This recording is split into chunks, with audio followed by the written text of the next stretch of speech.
আমার মা নেই, আমি কলেজে পড়ি। আমার বাবা আরেকটা বিয়ে করেছেন, আমার 2 বোন এবং সৎ বোনরাও রয়েছেন।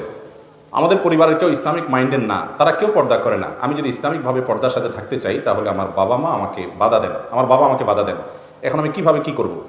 আমার বাবা দিনী ছেলের সাথে বিয়ে দিতে চান না, এতে আমি কি নিজে পাত্র নির্বাচন করতে পারবো কিনা দিন ইসলাম দেখে? এই প্রশ্ন আমাদের হাজারো বোনদের। আমি বলি, ওই লোকের চাইতে বড় কপাল পড়া কে যে এরকম একটা মেয়ে পাইছে, যে মেয়ে নিজের চরিত্রকে হেফাজত করতে চায়, যে মেয়ে আল্লাহর হুকুম মতো চলতে চায়, তারপরও বাপে চায় সে আল্লাহর হুকুমের বাইরে চলুক। এর চেয়ে কপাল পড়া বাপ আর কে হতে পারে? কত বাপ আমাদের কাছে এসে কান্নাকাটি করে। গতকালকে এয়ারপোর্টে এক ভদ্রলোক লন্ডন থেকে আসছেন, উনিও যাচ্ছেন সিলেট, আমিও যাচ্ছি সিলেট। আমাকে ধরছে, হুজুর খুব কাঁদছে, খুব কাঁদে দিস। আমার খুব তাড়াহুড়া ছিল, আমার ফ্লাইটের টাইম হয়ে গেছে। তারপর সে আমার ছায় না, বলে হুজুর একটু আপনার পাইছি। বলি কিসে? বলে যে আমার ছেলেটা, সে 5 ওয়াক্ত নামাজ পড়তো, আমার কথা শুনতো, এখন সে নামাজও পড়ে না, আমাদের কথা শোনে না, বেয়াদব হয়ে গেছে, নষ্ট হয়ে গেছে। আমাদের স্বামী স্ত্রীর জীবনটা জাহান্নাম হয়ে গেছে, জীবন্ত কষ্টের চোখ। তো যে মা বাপ সন্তান আগে থেকে মানুষ হয়ে গেছে, আল্লাহর পথে চলতে চায়, তাকে বাধা দেয়, এর চেয়ে কপাল পড়া মা বাপ আর নাই।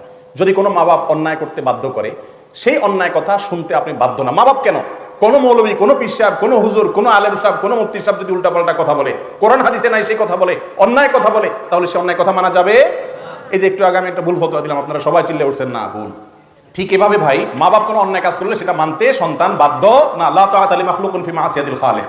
আরেকটা কথা হলো, মা বাপ যদি মেয়েকে বা ছেলেকে বেদিন ছেলের সাথে মেয়ের সাথে বিয়ে দেবে, পয়সা ছাড়া আর কিছু বুঝে না, তাহলে সন্তানের রাইট আছে ওই মা বাপকে এড়িয়ে অন্য কোনো অভিভাবক, ইমাম সাহেব বা গুরুত্বপূর্ণ মান্যগণ্য এলাকার কোনো ব্যক্তিকে অভিভাবক বানিয়ে উপযুক্ত পাত্রের কাছে বিয়ে করা। কারণ যে মা বাবার কাছে দিনদারির কোনো গুরুত্ব নাই, শরীয়ত তার অভিভাবকত্ব থেকে হরণ করে। কথা কি বুঝতে পারছি? তবে এই বিষয়ে আমার এই মাসআলা শুনে কেউ সিদ্ধান্ত নেবেন না, খবরদার। এটা আমি শুধু মূলনীতি বললাম। সিদ্ধান্ত নিতে হলে স্থানীয় কোনো আলেমের সাথে পুরো ডিটেইল বলে, কেস স্টাডি করে তারপর তিনি উত্তর দিবেন। কারণ অনেক সময় দেখা যায় আপনি যেটাকে মনে করতেছেন দিনের পথে বাধা দেওয়া, সেটা আসলে দিনের পথে বাধা দেয়া না। মা বাপ ছেলে মেয়ের ভালো, ছেলে মেয়ের চাইতে ভালো বুঝে, তারা অভিজ্ঞ, কোথা বিয়ে করলে তার লাভ হবে ক্ষতি হবে বুঝে। এই জন্য আপনি খুব সহজেই তাদেরকে বদ দিন, এটা বানানোর অধিকার নাই। জাযাকুমুল্লাহ।